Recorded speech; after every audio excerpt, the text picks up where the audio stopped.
Inilah Injil suci menurut Matius. Pada waktu itu, perempuan-perempuan pergi dari kubur, diliputi rasa takut dan sukacita yang besar. Mereka berlari cepat-cepat untuk memberitahukannya kepada murid-murid Yesus bahwa Yesus telah bangkit. Tiba-tiba Yesus menjumpai mereka dan berkata, "Salam bagimu." Mereka mendekatinya dan memeluk kakinya serta menyembahnya. Maka kata Yesus kepada mereka, "Jangan takut, pergi dan katakanlah kepada saudara-saudaraku, supaya mereka pergi ke Galilea, dan di sanalah mereka akan melihat aku."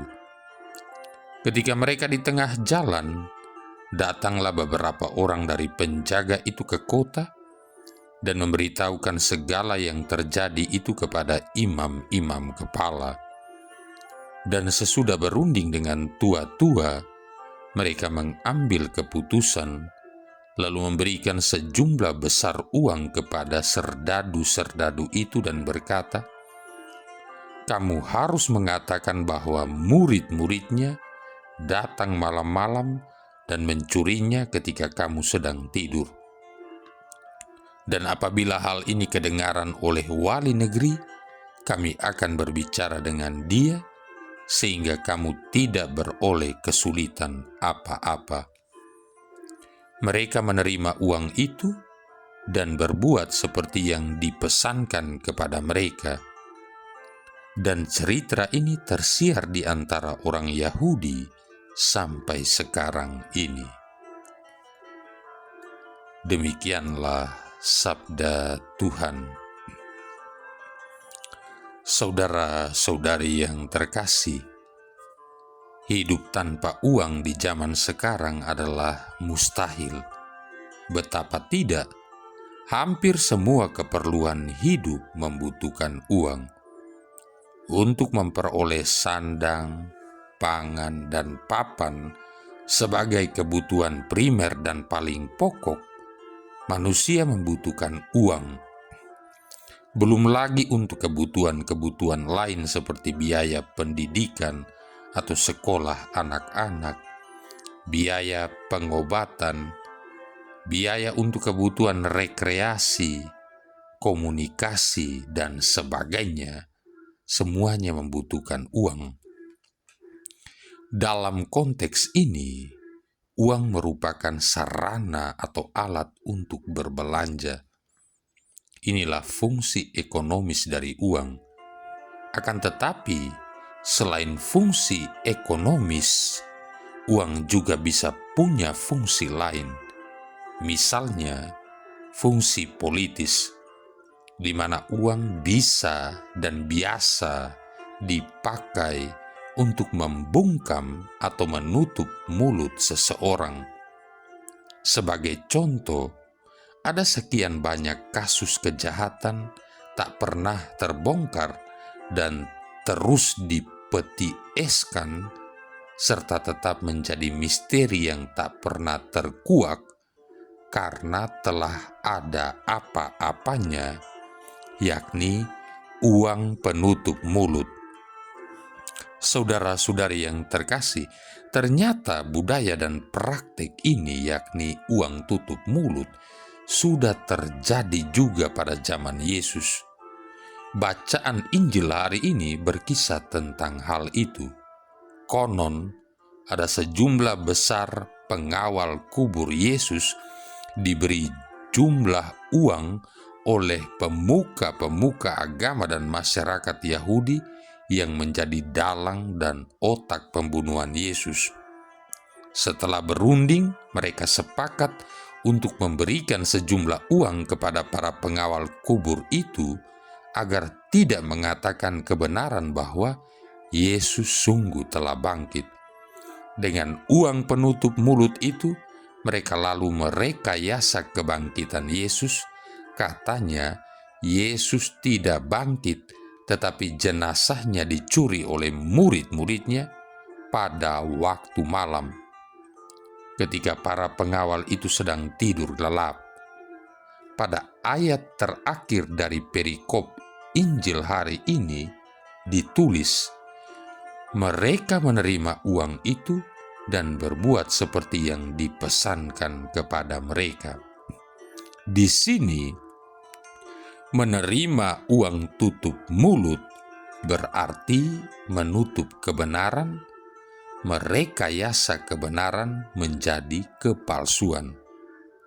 Saudara-saudari yang terkasih, tidak dapat disangkal dunia kita sekarang semakin marak dan ramai dengan budaya dan praktek uang tutup mulut atau budaya envelope. Fakta berbicara bahwa ada sekian banyak kasus kejahatan yang tak pernah terselesaikan karena ada uang tutup mulut yang membungkam semua proses hukum yang berlaku. Begitu gampang status hukum seseorang dialihkan dari tersangka misalnya ke status saksi hanya kebetulan karena dia seorang pejabat penting, dan masih banyak kasus serupa lainnya.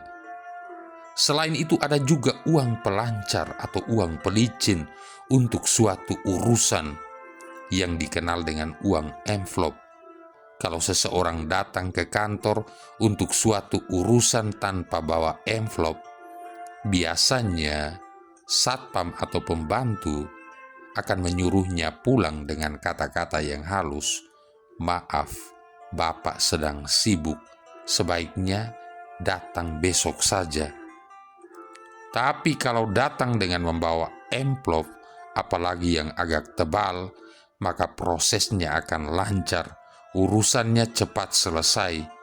Itulah mental dan budaya kita yang tak pandang bulu apapun latar belakang agamanya. Kebetulan mayoritas umat di NTT adalah Kristen, maka pelaku-pelakunya jelas orang-orang Kristen, pengikut-pengikut Kristus juga.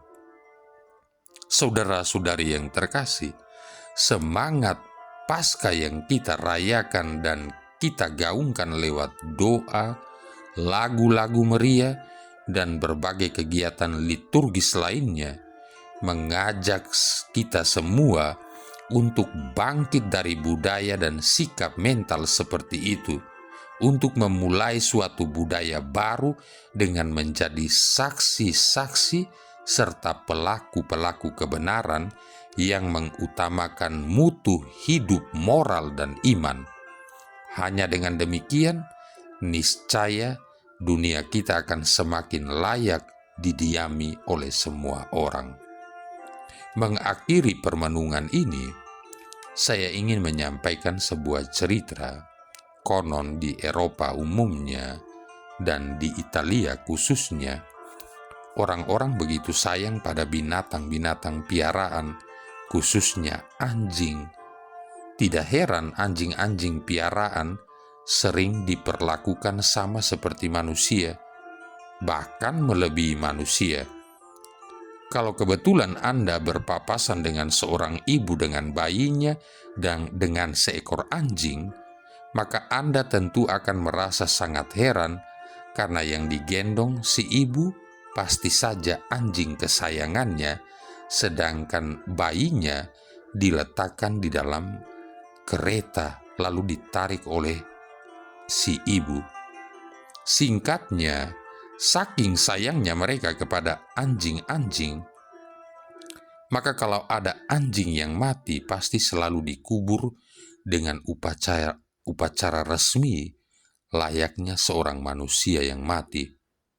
Dan tentang hal ini pernah terjadi seorang janda kaya yang mengalami kematian anjing kesayangannya. Ibu itu datang kepada seorang pastor minta misa penguburan untuk anjing kesayangannya. Mendengar permintaan itu, sang pastor marah-marah sambil berkata, "Apa, Bu? Mau misa untuk anjingmu yang telah mati? Maaf, saya tidak punya waktu. Saya masih banyak pekerjaan yang lebih penting daripada misa penguburan untuk seekor anjing." Karena permintaannya ditolak, si ibu tadi semakin sedih Karena itu dia berpikir bagaimana caranya agar pastor itu bisa mengabulkan permintaannya.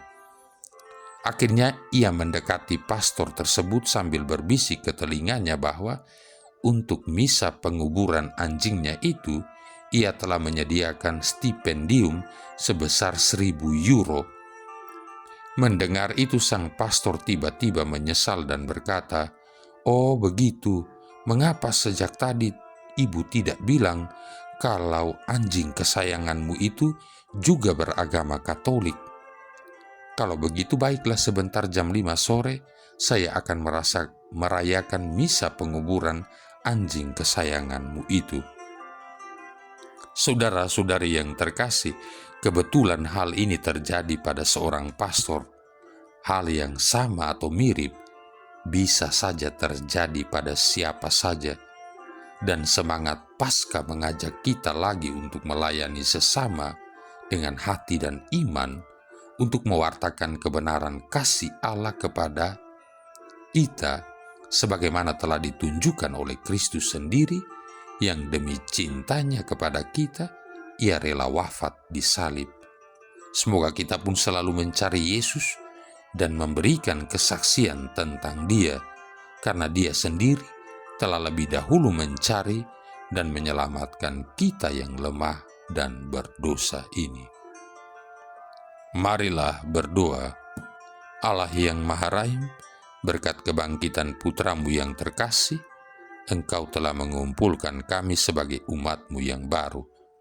Kami mohon, penuhilah kami dengan rahmat dan damai-Mu, sehingga kami senantiasa sehati dan sejiwa, serta semakin berkembang dalam cinta kasih dan persaudaraan, dengan pengantaran Yesus Kristus Putra-Mu Tuhan kami, yang bersama dengan Dikau dalam persatuan Roh Kudus hidup dan berkuasa, satu Allah sepanjang segala masa.